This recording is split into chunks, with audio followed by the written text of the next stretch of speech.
All right, we're on. So, guys, today we've got $100 million debrief from an exciting event that a couple of us went to, the other day, and we're joined by an awesome guest, an SSS member, fellow Sparky, also a dual trade.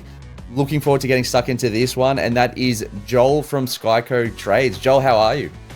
Real good, Spyro. Real good. Looking forward to it finally being part of the podcast. Nice. Finally got the call up. I'm super pumped to have you. Super pumped because you're one of our first sort of guys that saw the vision in Sparky sales, and also you've come from one side of Sydney to the other. So you're from the Shire, is that right? Yeah. Just based down in Kirrawee, down the Shire, God's country. God's country. We've had quite a few Shire people from the Shire, and then they all say the same. It is God's country. And today you're in Parramatta. When was the last time you were in Para? Probably 6 months at least. Like we don't really do too much work up sort of like the northwest of Sydney. So sticks around the Shire, St. George. Yeah, I'd say most of our work's the Southern Shire and the St. George area. Yeah, to limit travel and efficiencies, right? Efficiency and known in the area. So yeah, smart man. Own the town and own the city, then keep growing. I love that. And so. Also, I'll touch on this as well with your company in the Shire. You're doing both electrical and HVAC services. Is that right? Yeah, correct. Yes. Nice. And loving it? Yeah, loving it. Like a Sparky first, always be a Sparky at heart. And then the opportunity came up to do the electrical apprenticeship. Mm-hmm. So it sucked for 12 months. Go on the TAFE a few nights a week and everything. Is that for your HVAC and stuff? For HVAC, yeah. Like there was some crossover, HVAC and electrical with the electrical wiring and connections and everything. Yep. But there's essentially, like 2 nights a week for a year at TAFE to sort of fast track. And now fully fledged Cert 3 Friggy. Nice. It's good. So bit of variety. Higher tickets, which is a plus. Yeah. Bit of variety as well. And then one leads into the other, like the amount of jobs we do where we're doing an aircon replacement or an install. Yes. And then that leads into some electrical work, or, we're on site doing, replacing the cooktop. Yep. And then that leads into, replacing the 15-year-old splitty that's on the wall and looking all yellow. 100%. So that comes from like pretty much if your customers are happy with your electrical work, then you can then piggyback and then also offer them HVAC services on the back end. Is that right? Absolutely. Yeah. Nice. That's always been the plan. So they work well together. That's it. They're good collabs and they're good trades, and people want them. And if you do a good service, they're going to keep using your service, right? So today you were at the Service Titan event with us the other day, and I just want to go through that and just get ripped in because I think it's going to be a big eye opener. Do you think it's going to be an eye opener to the people listening in to see what is actually possible? Yeah, I think just a different set of eyes, a different product coming from a different, almost like a completely different dynamic in the States, the way they operate business. And I mean, Americans have always been good at business. They are. So I guess bringing a product that suits that growth and the numbers that they pull in America over there, it's insane. So I think having the product come to Australia, it can only be good for the industry. For sure. And for those that don't know what Service Titan is a job management software / CRM / all-in-one dashboard / just the brains behind business. Would you say that's absolutely the heartbeat? Looks in the marketing and everything. Yep. So pretty much an all-in-one. All-in-one, exactly. Yeah, right. Cool. And we're going to be touching on the product, but before we touch on the product of Service Titan, which is a US-based software that has now come to Australia, and it's going to definitely ruffle a few feathers here because the people that aren't evolving, they're going to be left behind, I think. And that's not saying you have to jump on Service Titan at all. I'm not on Service Titan, but it's just saying if you're not evolving with the trends of business, you're going to be definitely left behind. But in a nutshell, the Service Titan event was a 2-day event. Do you want to say, like, what was it in a nutshell? Like, was it, what was there? Yeah, essentially a 2-day event. The first day we did a shop tour of Network Plumbing. Nice. Which they were the first guys. They were essentially the frontier for bringing Service Titan over. Mm-hmm. Met Scott Irwin, CEO of Network Plumbing. Seeing their shop, their operation, how they run, just mind blowing. Mm-hmm. Just a really big business, doing amazing numbers. Yep. That was really good. Bit of a budget session after. Yep. Which is always good. Yeah. It's tradies with math. I mean, look, yeah, Ellen, I think the way that she sort of, I don't want to say dumbed it down, but I think simplified it is a better word. Yep. Color coding stuff and everything. Because, I mean, look, we're all amazing on the tools. Yes. But being amazing on the tools doesn't always correlate to being amazing in business. So that was good. Harbour cruise at night. Nice. Which was good. A bit of mingling, meeting some other like-minded business owners. And then second day, just lots of speakers from America. Yeah. Just had a couple of people from Lee's Air Conditioning doing insane numbers in America. Keith. Yep. Mercurio. Oh, what a mind he has. Yeah, for sure. It was just really, really good.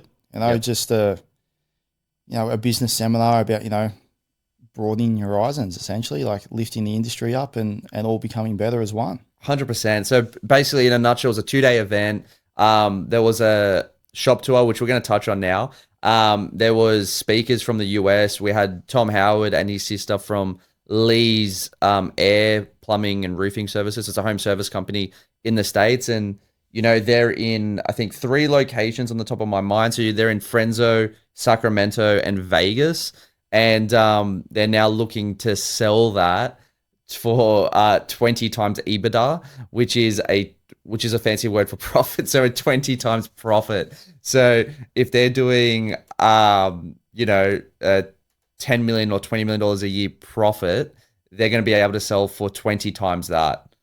It's insane, the numbers. Absolutely insane. It's pretty crazy. And to put that into perspective, most guys that are running electrical companies, plumbing companies and whatnot, at best in the past have been selling for 3 to 5x, right? But because of the changing tide and private equity can see the potential in home service, they're getting behind it because they know AI aren't going to replace tradies anytime soon. So that's why, you've got people like Blackstone, Goldman Sachs, all these big Neighborly, you got all these big names, across, the global names, right, in private equity are all looking to invest in trades, which is, like I said, it's, if you're not evolving, you're going to go backwards. But let's start off with, because there's a lot, with the shop tour of Networks. So was there any standout stuff? Like, so Networks in Sydney, they're very open with their sort of revenue. So, they're an 8-figure company. They do plumbing, electrical, and HVAC services. They're a combination. The company's fantastic. It's been running for a long time now. They service Sydney wide. And is there any standouts from that shop tour that you saw? So Scott and his wife and his team were very hospitable. They showed us around the factory. What were some takeaways that you saw from the shop tour? I mean, look, the training rooms that they have, Scott's obviously very big on training, quotes and everything all over the walls, an apprentice training area. So like, I mean, TAFE is good. Yep. You learn a lot of the theory stuff with TAFE. Practical's okay, but like you learn, as you learn on the job. For sure. And I think, before throwing the apprentice in and, going out into the world and seeing some I guess, left of field installations or stuff. Having like a room, like a shop, essentially there where they had like all the tools, drains, because they're plumbing, all the jetters and stuff there, so they could get first-hand experience. I think is unreal. The gym, they've got an in-house gym, so the boys and girls can train. Instead of being stuck in traffic, they can go to the factory and train. Exactly. It was just it's not just the business, it's like how they look after the staff. You can tell that everyone there is just absolutely loving being there. Everyone works together as one. And I just found it unreal that, to go as far as having your own gym set up in the factory. It's pretty good. And also works so well as well, having that gym set up. And like you said, like they look after their team like no tomorrow. They've got, and it's one of those things, like if you look at sport, they're training 4 or 5 days a week to play one game. So that's why training is so important. Instead of making stuff up on the field, well, do it in the factory, make as many mistakes as you can. So on the field, you're hiring that, your customers are getting professionals that know exactly how to fix things. And on that note, when you said there's like a lot of inspirational quotes and stuff all over the walls and stuff, one of the quotes that I actually took a photo of, I think Scott mentioned it was his favorite quote, which was, every morning in Africa, a gazelle wakes up, it knows it must outrun the fastest lion or it will be killed. Every morning in Africa, a lion wakes up, it knows it must run faster than the slowest gazelle or it will starve. It doesn't matter whether you're the lion or a gazelle. When the sun comes up, you'd better be running. I like it. I really like it. So that's I absolutely love that, right? Kill or be killed. Like that's essentially one of my favorite sort of quotes, and it really is. It's like, go get, when the tough gets going, the going gets tough, right? And it's super, super important to, and it's very easy to play the victim. I think it's a tough industry, let's be honest. Like, there can be rejection, there can be staff issues, things like that. But when you're building a community like Network have, it's nothing, right? Don't focus on the small things, focus on the bigger picture and keep running forward, keep moving on. Is that what you kind of got from that quote as well? Absolutely. Not even just in business. I think anyone can be a victim in life. Yeah. And, say, I blame everyone else for the reason why it's not working. But at the end of the day, you're in control of your own life and you're in control of the business. So if you're getting out there and getting after it and making all the right moves and working hard and working smart, you're going to be leaps and bounds ahead of everyone else, essentially. So, yeah. Nice. And in between the shop tours and stuff, there was a lot of networking events, and we've got access to all the largest sort of trade companies there are in Australia. And all these guys doing, I should probably mention this earlier, but all the guys that are doing $10 million, $20 million, $50 million, $100 million, $200 million a year in revenue. These are big numbers, right? At that event, were any of them working for builders? No. No builders. All the big guys doing big numbers. It's all service. All service. B2B and B2C. Yeah. It's not even, it's not real estate. Yeah. I love the real estate, but the guys doing big numbers, it's not real estate, and it's not even really strata. Yeah. To a degree. It's just, B2C and B2B. Yeah. Providing good service. Yeah. Charging good rates, and everyone's winning. 100%. And you got to price for profit. And I think that's the biggest issue, and something that I loved about that network tour was they don't do stock take. Oh, yes. It's honestly, for the last 12 months, I've been working out like Simpro, like we use Simpro currently. And they've got like a very, their inventory system is quite good, to be honest. And I've been toying with the best idea essentially to how to manage the stock take. How to manage the stock take between, the stock at the warehouse, the stock in all the boys' vans, putting stock to the job, thinking it's going to make their life easier and my life easier and just mitigate the risk of not having stock, when low levels get low. But the amount of time and effort, and the guys are probably going to have to do like a stock take every second week in the van, just because stuff won't be accounted for. And like obviously that's going to take a lot of time, which is a lot of resources, which then you're not billable, you're not profitable. And to see Network, who are doing 40 plus million, and they've even got their own shop guy, and they just don't do stock take. It's all the little bits and pieces, your conduit fittings, your plumbing fittings and all that stuff. It's just they've got tubs of them everywhere, so there's always stock ready to go. But they don't account for that. It's like if you've got a lot of leakage, that's probably more of a culture issue. But stuff gets lost, stuff gets broken. It's part of being in the trade. I love that so much. There is leakage that you can't avoid, right? Like shit happens. Like callbacks happen, stuff up, reschedules, all that. There is leakage. And I think the big thing that, what Scott said as well in that shop tour was, well, it cost me more money to do stock take, than to actually just charge more and just, make it on the next job sort of thing. So what that sort of translates to is instead of trying to penny pinch and save cents, go out and make dollars. Exactly. It's easier to make $1 than it is to save a cent. Oh, 100%. Yeah. And that is why they don't do stock take. They just they price for profit. And and I'll say this. So all those guys doing 40 million, 50 million, whatever, huge numbers, right? Huge numbers. Let's just say even seven figures, 1 million, 2 million, 3 million. everyone in that room and at that event, none of them were working for builders. Now, do you think any of them, when you were speaking to and networking with any of the people there, was anyone charging $100 an hour? No, nah. Why, man?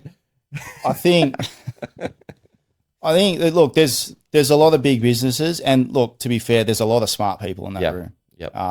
There's a lot of people that have done a lot of business coaching. They've always sought help. Everyone wants to be better. It's honestly, it's refreshing to be in a room like that. You know, everyone wants to be better, and everyone wants to help each other be better. And just, I guess, business 101, you got to charge more than it costs. And I mean, if you don't do an hourly rate calculator, or you know what your costs are, you're going in blind. And I you know, every guy that starts out's probably been guilty of it. You know, I'll charge X amount because that's what my boss charged, or I'll charge a little bit less because, you know, just to get my foot into the market and stuff. I did that, guilty. Yeah, me too. Absolutely, me too. But not knowing your numbers, you're like, oh, you know, this is what my boss charged. This is the going rate. I just got to make it work. And, you know, if you get to the end of the month, or maybe when you first start out, you get to the end of the year and the accountant's like, well, you made no money. You're like, how? Like, what the fuck's happened? Yes.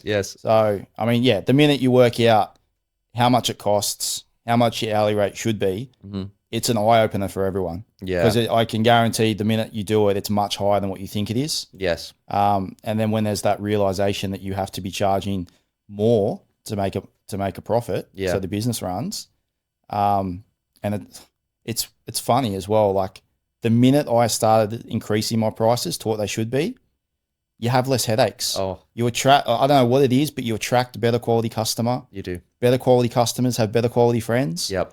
And then those $100 an hour customers, they're gone. Yep. And there's less headaches. It's mic drop. Oh, it's unreal. It really is. And it's one of those things, I think you got to do it and believe it, and you got to understand the numbers behind it. It's not one thing me saying, you know, charge upwards of $2.5K per day per truck, but it's actually seeing the numbers behind it and as to why you got to be doing that.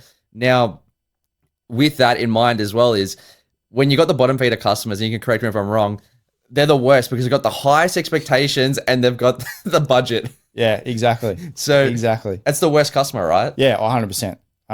It's But then when you have premium customers and you charge them what you're worth, and there's nothing wrong with if someone's a dearer service than you are, they just value their service higher than you, and that's fine.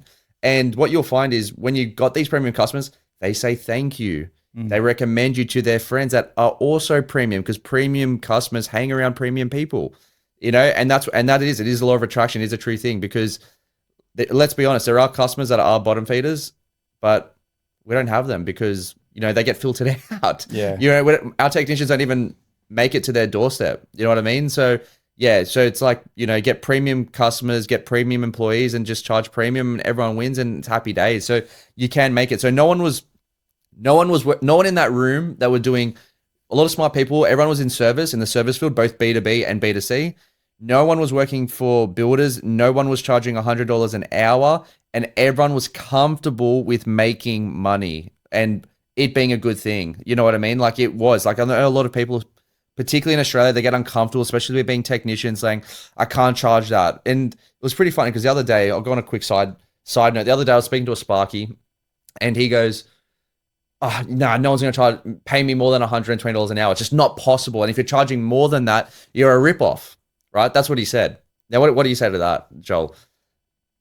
I mean, look, it comes down to, I guess, your personal beliefs. Yeah. And look, as like being in the trade, you know how, like, what's involved in doing the job, and you've done that job for 5 years, you've done that job for 10 years. So for us and to like those people, it's easy, and they see it as easy. Yeah. Right. But the customer doesn't see it as easy. Yep. The reason they've called us is because we're the expert. Electricity's scary. It can kill people and does kill people. Yep. And then that's why they've called the expert in. Yes. So to sit there and say that you can't charge 120, I just think it comes down to the limiting beliefs. For sure. Of each person. And the reason why I want to bring that up is because I was speaking to him and I was like, let me help you. I was thinking in my head, like, I can change him. You know what I mean? I can make it, I can show him how to. And one of those things, guys, if you're charging $100 an hour or $90 an hour, selling $300 an hour as a flat fee, through flat rate pricing, is a lot easier to convert than charging an hourly rate. Would you agree? Oh, 100%. Yeah. 100%. So, like, at the moment, if you're charging even $90 an hour, that's harder to convert than flat rate pricing. And then everyone's like, since you got other people that are like, but I do flat rate pricing, but then their flat rate pricing is off because they've been dictated to by builders what to charge, which is going to be conflicting and wrong. And anyway, but then later on in the conversation, I was trying to help him, and the reason I wanted to bring it up was it went from everyone charging 120 more than $120 an hour is a ripoff to I would love to charge more, and I would love to charge 300, but I can't do that. Like none of my customers would pay it. So it's not that these guys are saying that the bigger companies or the people charging 300 or 600 an hour are ripoffs, because that 300, that 100 an hour is not their money. It gets soaked up by as we know as business owners, it gets soaked up by the company overhead. But the conversation shifted from he's a ripoff to, well, I'm not successful at converting jobs at higher prices. So then it's just like, well, maybe what you're doing is currently not working for you. And that's where I think mentorship and coaching and stuff sort of comes in. But to continue on, so after we went to Network Shop, we went to we listened to Tom Howard, who was absolutely fantastic. And like I said, he's the CEO of Lee's Home Services. And that's in the States, and he's looking to exit now. He's also, I think, is he a partner in Service Titan as well? Or yeah, he's in Service Titan. He's in Service Titan as well. He's very big on that. And I'm not sure if you recall this, but he pays some of his apprentices $180,000 a year. Yeah, it was 120 US. 120 US, which works out to be 180 Aussie. And Australian dollars, correct. Even in the room we were in, there was like a hush when he said that. Like that, my heart dropped. I was like, yes. I mean, look, charging what the job is worth is one thing, but you're in business and you've got staff. The staff are more important than the customers. Yeah. Like in my business, right, the number one people I have to look after is the staff. Because if I look after them, they'll look after me. And if they're happy, they'll in turn look after the customers. 100%. So the staff have to be happy. Staff are happy when the work conditions are good, when they're paid good, and they're rewarded when they go the extra mile. Beautiful. If you're not charging enough, you can't pay them what other people are prepared to pay them. That's right. You can't reward them because there's nothing left in the job because you're working on pretty much no profit. Yep. And then when stuff goes sideways, and stuff does go sideways, I mean, we're in the building game. You can go in with the best plan and the best intentions and stuff will still go sideways. Yeah. And being able to, I guess, pivot, change, and whatever the customer wants, like, if something's scratched or something doesn't go to plan, if the customer wants it changed, absolutely we'll change it. Yeah. Like with an aircon, we did install an aircon once, and on the top of the aircon, there was like a tiny scratch. Yep. Right. And the customer came out, they saw the scratch straight away. They weren't happy. Look, it's around the side of the house. Yep. Give it a week or two, it's going to have fucking a dozen scratches. Yes. So, but the customer wasn't happy. Straight away, absolutely, no worry. We'll just take that cover off, got a new one from Dake and put the new cover on. Yes. Right. Other guys would potentially be like, oh, the scratch was already, it's going to get scratched. It's outside. Try and speak to the customer in a way where it's going to be fine. Yeah. But that's not what the customer wants. Yep. Right? We're a premium company. We offer a premium service. The customer wants this. That's what the customer gets. That is absolutely amazing. And if you're not charging appropriately, you can't do that. You can't do it. It's not in your budget to replace the cover. So, the more margin that you have, the better you can actually provide a customer experience to your customers, right? And to your team. And a big common thing is, and I love that you mentioned that so much, because like too many guys, if they sent another guy to have a look at the scratch or something like that, they would be down money. They would lose money. But not only did you allow, like you understand your true cost, but you were able to, have that level of service that the customer's definitely going to call you back. They're going to be like, no, he's a good bloke. He does right by us. He fixes things and happy days. So that's absolutely awesome. And that's another thing, because a lot of people are like, I can't find good stuff. I can't good stuff. And it's just like, but how good are you? Like, are you in a position to pay them enough as well? Like, that's a big thing, because it is expensive, guys. Running a business is not cheap. So wishful thinking that, and people fall into that trap of more jobs. And I'm going to tell you right now, more work isn't going to solve your issues, right? Well, you tell me, do you think it is? No, look, I hear it all the time, and I listen to podcasts and other marketing companies, and it's always the same. I need more leads. I need more leads. Yep. But it's not real. It's never, I wouldn't say never, but it's hardly ever a lead issue. Yeah, hardly ever. Right. If you're not giving the most value and maximizing each lead that comes in, you're leaving money on the table. Yep. If you don't have a good nurture process afterwards, that customer may go somewhere else, and then you're leaving more money on the table. Like the first time that we do jobs for customers, sometimes we don't make money because, you know, the cost of acquiring a customer is expensive, especially in Sydney. But we know that the lifetime value of a customer is much higher. So it may not be this job, but when they call us in 12 months' time because we were, you know, she was stoked with us the first time, and then the switchboard upgrade comes 12 months later, you know? Yes. Yeah. So it's never not having enough leads. It isn't. Yeah, I 100% agree. And if you have, and I love what you said there, if you have the right nurture sort of model as well, mate, if we have 0 calls coming in tomorrow, we'll have the whole schedules booked for all the techs because we know how to drum up leads like that. Right? Com calls. That's it. I love, everyone knows me. I love a com call. I'm massive on that. And actually with that in mind as well, because I remember I was really excited. I'm not sure if you remember, but my company did 80K in 3 days in sales that week of the Service Titan event. And there was a guy that was like, I think he showed us he did like 500K by 9 a.m. and that was considered like a bad day.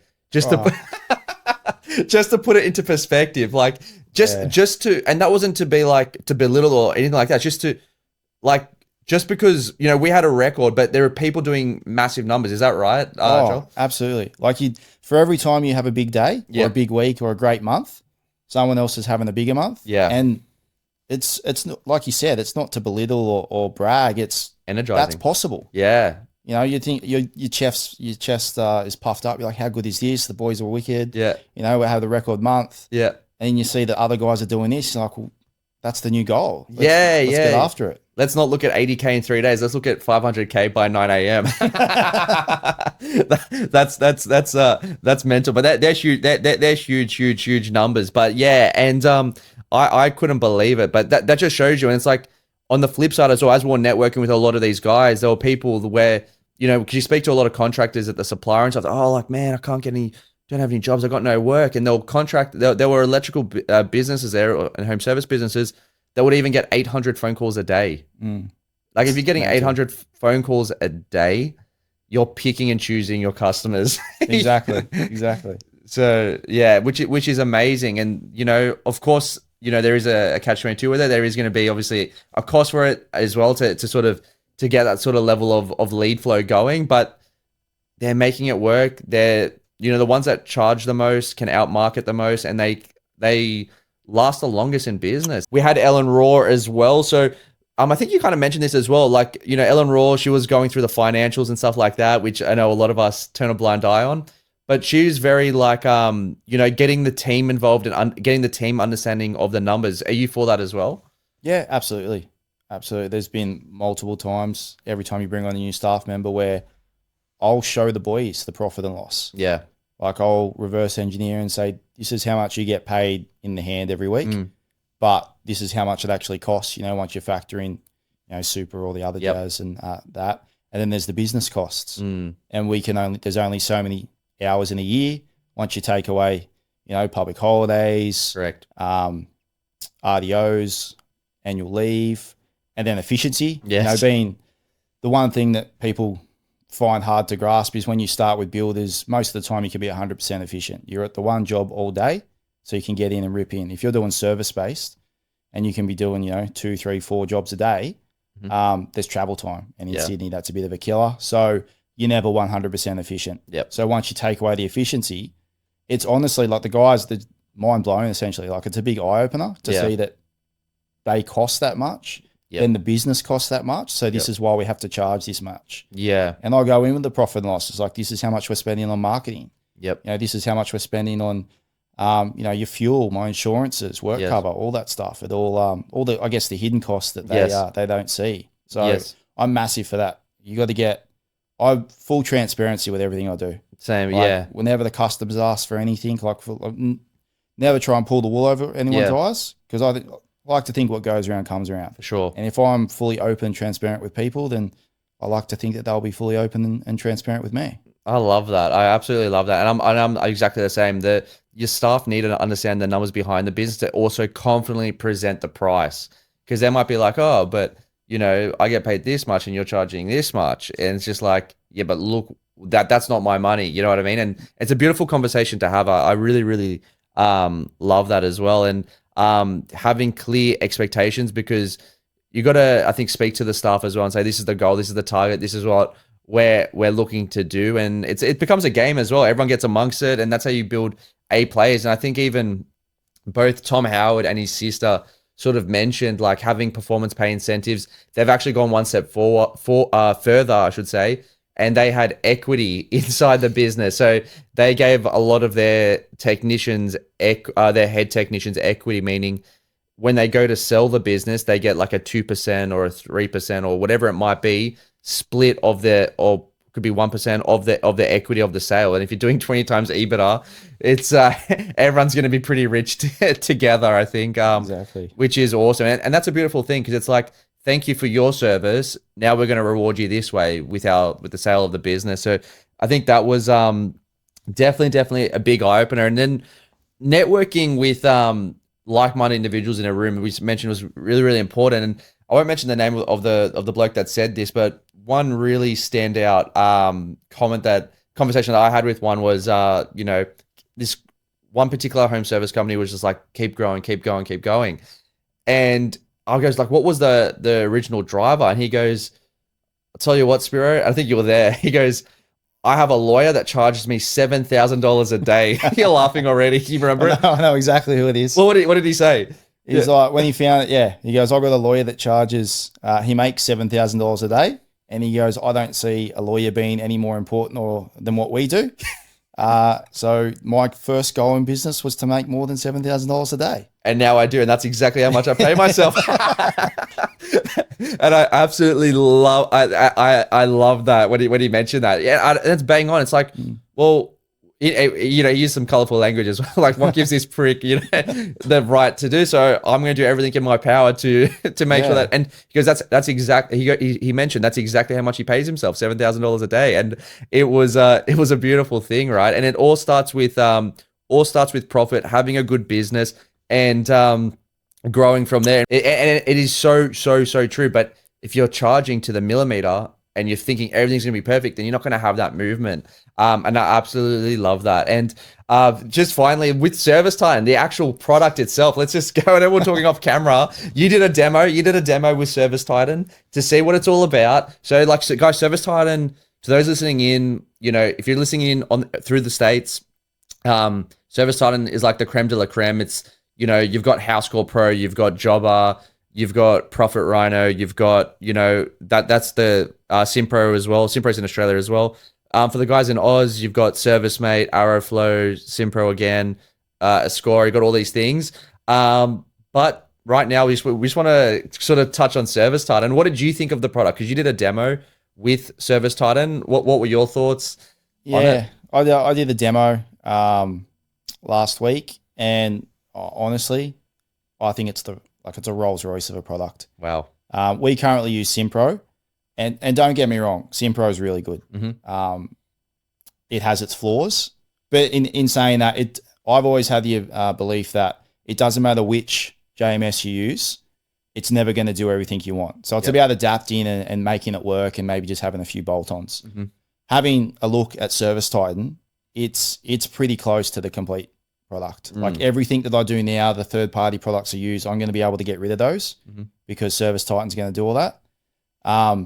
But just what it can do, the mobile app, it's just honestly like it's not even in the same ballpark as Simpro. So really, and Simpro is pretty thorough with the reporting. So you think it's just on another level? Yeah. Oh, absolutely. The user interface, it's easier to navigate. It's easy to read. It's easy to look at. The report, like Simpro is really, really good at reporting. I would say that's probably its strong point. Better for projects, would you say?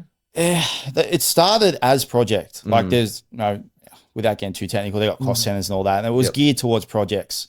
And they've sort of tried to tap into the service thing, but the way that the mobile app is set up, it's just not built for service, for home service. So there's guys out there that would do construction and big projects, and Simpro probably does wonders for them. Yep. Service tying is geared towards your home service. Like if you're big on builders, it's not for you. Like if you're all like strata and real estate and all that, it's probably not for you. Like if you're big on home service and that's where you want to get into,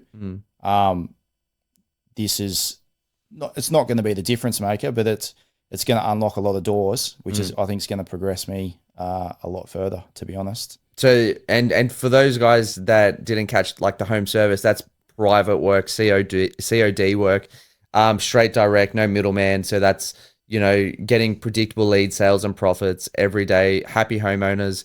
That's the work that I really, really enjoy. You know, it does have to be 100% of your work. No, but you know, if you do want to scale, it is good to niche down onto a particular sort of thing. There were companies there that were doing even $8 million a year in strata work, you know, body corporate, facility management sort of work as well. But at the end of the day, and yeah, look, it was awesome seeing that there is a lot of people using this software. And would you say, like, for guys doing, say, a solo operator, would service titan be for them? They've got a minimum threshold. Yep. So like a solo operator doesn't meet their minimum threshold. You do need to have a few staff. Yeah. Is it minimum 3 or 4 techs? Minimum 4 techs. Minimum 4 techs. Yeah. So if you don't have 4 field technicians, they'll just tell you, sorry, come back once you got 4. Yeah. I respect that in a way. I respect that as well, because they know like what their product is, who it's for. It's not a one size fits all. It's like, if you've got 4 technicians and you're looking to, you know, scale up, and they kind of pretty much they pretty much sell it as they're like partnering up with you, right? Oh yeah. Yeah, is that like, that's like they got the support. What's some of the tracking that they do? Like you mentioned off camera, like they track everything. They track, I think, there's the phone conversions, the dashboards on each staff on how much they produce. Is that what they do? Look, yeah, like again, like Simpro does a lot of that. Some of the big differences were, if you've got an existing client, you hook it up with your VoIP system. So like when they call, straight away on the screen, it'll come up, you know, Mrs. Jones. So you can actually answer the phone. Hey, Mrs. Jones, how you doing today? Like and again, that's the little 1% nuances that like the customers, people may think that's, oh, so what? But Mrs. Jones, she's going to love that. Yep. Stuff, little things like that. The marketing's a big thing as well. Yeah. So currently, like, you know, we've got Google Sheets and stuff, and we've got a manual data entry with the marketing. It's pretty good. We've got formulas set up, so it gives us real accurate data. But again, like we have stuff set up with Zapier, but there's still manual data entry with that. Yeah. All that's incorporated in the Service Titan, so you don't have to do any more manual data entry. It's all in there, so you can literally look day by day. Yep. Where your phone calls are coming from. Where your phone calls are coming from, cost per click, cost per acquisition, you know, average dollar sale. That's stuff that, you know, Simpro doesn't have, and I can't see them really ever having, to be honest. So yeah. So it looks like you're sold. It looks like you're making the move. yeah. To be honest, I'll be on Service Titan, I reckon, in the next 3 months. There is like an onboarding process, and they're pretty thorough with the training. Like they're saying, there's a 6 week training. Yep. So when we sign up, it's, you know, getting us and the team involved and doing some training. So when you essentially go live, you know exactly what you're doing and how to use it. So it's not like, oh, how does this work? And, oh, this is not working. And, you know, just to make it as seamless as possible for us, which is good. So yeah. No, it looks like an awesome piece of software, and it is going to be definitely a needle mover, I think, in the industry as a whole as well, because the people that aren't adapting, and this is why I always say, like, yes, sure, there is those guys doing like 40 million, 50 million, 100 million a year in home service. Yes, those companies are out there. Do you need to have those size companies? Absolutely not. You can have an awesome business as, you know, even as a solo operator, you can have an awesome business, but you need to run it like a business. Would you agree? Oh, absolutely. Even if you're a one-man band. Yeah. Like the big difference is, you know, there's having a job. Yep. And then all these guys, you know, I run my own business, and you have a chat to them, and they're just a subby, and they just subby the other guys. I mean, that's, if it makes them feel better, okay, sure, you have a business, but at the end of the day, you just have a job. The minute you stop, that's it. That's it. The business has to be able to run without you. That's essentially what a business is. But, you know, I'm very big on, like, because we've got a lot of members that are solo operators, and they're smashing it. Like, they're hitting, you know, 60 or 70K a month. Like, that's on the higher end. Obviously, we say 40. Is 40K a month per truck doable? Easy. 40K is easy in home service. I don't know why there's such a misbelief of it not being possible. Why is that? Again, I think a lot of it's when I first started, and I think when most people start, it's builders. Yeah. You're attracted to the big job. It's Yep. it's gonna fill me for a week while we do a rough in. It's gonna fill me for a week while we do fit off. Yep. And you get to the end and it all looks good, and you put on Instagram, you're like, oh, how good am I? Strip light here and there, and like, how good is this? Got paid fuck all for Got it. paid nothing. I paid the builder the privilege of doing that job. So, and then like a lot of it, and it stems from the project builders, like they dictate the rates. This is how much a PowerPoint is. And so like guys coming out, they're like, oh, well, this is how much it should be. Yeah. So, I mean, the builder isn't running your business. You're running the business. That's correct. That's correct. So, Exactly right. And I really respect that. And that the reason why I want to say that is because a lot of people do get intimidated when they sort of hear these numbers. And guys, like where you don't need to be, and a lot of these guys are doing, you know, the 3 trades as well. And they haven't done it overnight, right? So that's why I wanted to say that as well. Cause you know, it could be, people might be getting intimidated, like, you know, what, well, you know, I'm doing, you know, 10 grand a month, and, you know, these guys are doing $50 million a year. Like, what the hell? And the reason I want to say that is, guys, a lot of these guys have been doing it for a while, but to go from say $0 to $40,000 a month doesn't take as long as you think. It, you know, it takes 3 things. I used to say 2. It takes 3 things now, because since speaking to one of our US members, I used to say it takes know-how and capital. Now it's turned to know-how, capital, and balls. yeah. So that's what I say, and because you can go 0 to you know, 40K a month per truck very, very quickly if you have the right systems in place. But I think where people go wrong is they sort of get their 2nd or 3rd truck. And I even did this before they were hitting 40K a month. Again, because we had a lot of builder work, and this builder wanted us on this job and another one wanted on this job. So I was like, get another truck, solves it. Yeah.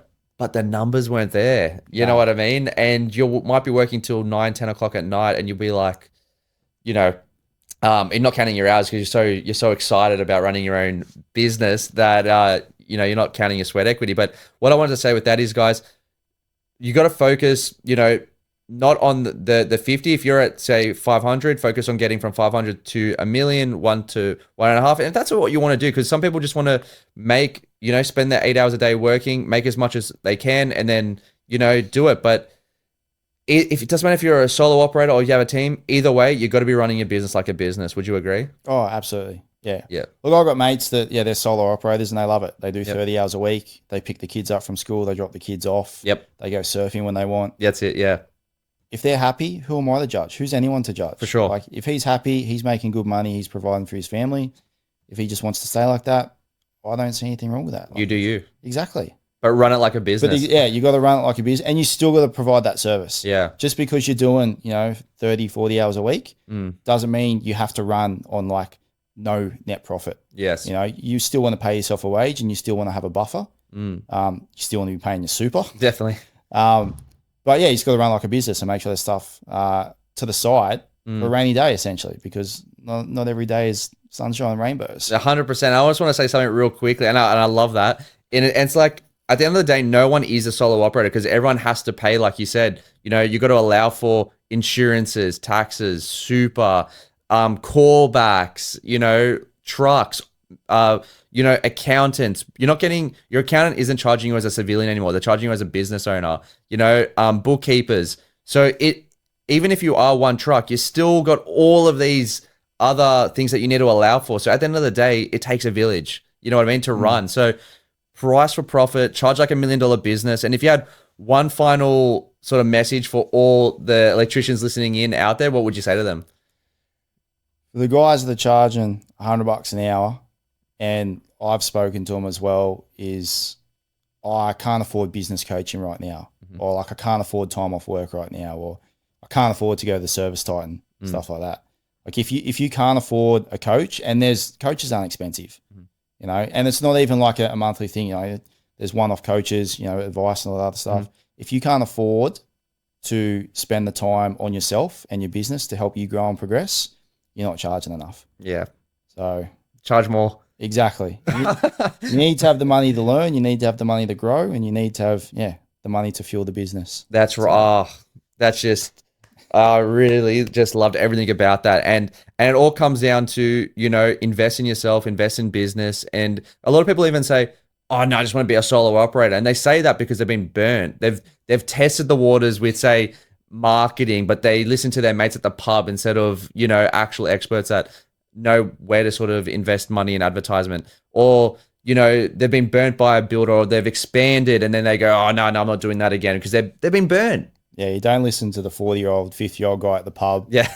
That says, oh, I make more money on my own. Yeah. Right, mate. He doesn't know how to run the business. That's right. That's right. That's right. And yeah, and it's easy to play the victim. And I understand people do get burned, but it's like, guys, there's a lot of, you know, advice, even by listening to the podcast as well. You should be able to take some key takeaways away from it. And and I think also in the industry, there are people that are really advocating, you know, charge $120 an hour and then use apprentices to hijack labor.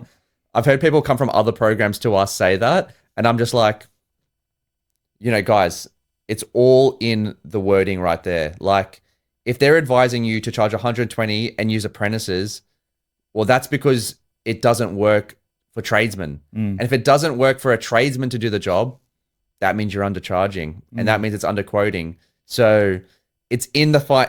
It's written in front of you. If they're saying to charge 120 and send out apprentices, which is illegal anyway. Yeah, it's red hot, mate. It's red hot. Which is illegal anyway. I'm just saying it. Like, if you're getting advice from someone that's telling you that, might be not getting the right advice. Wrong advice. It's the wrong advice. For sure.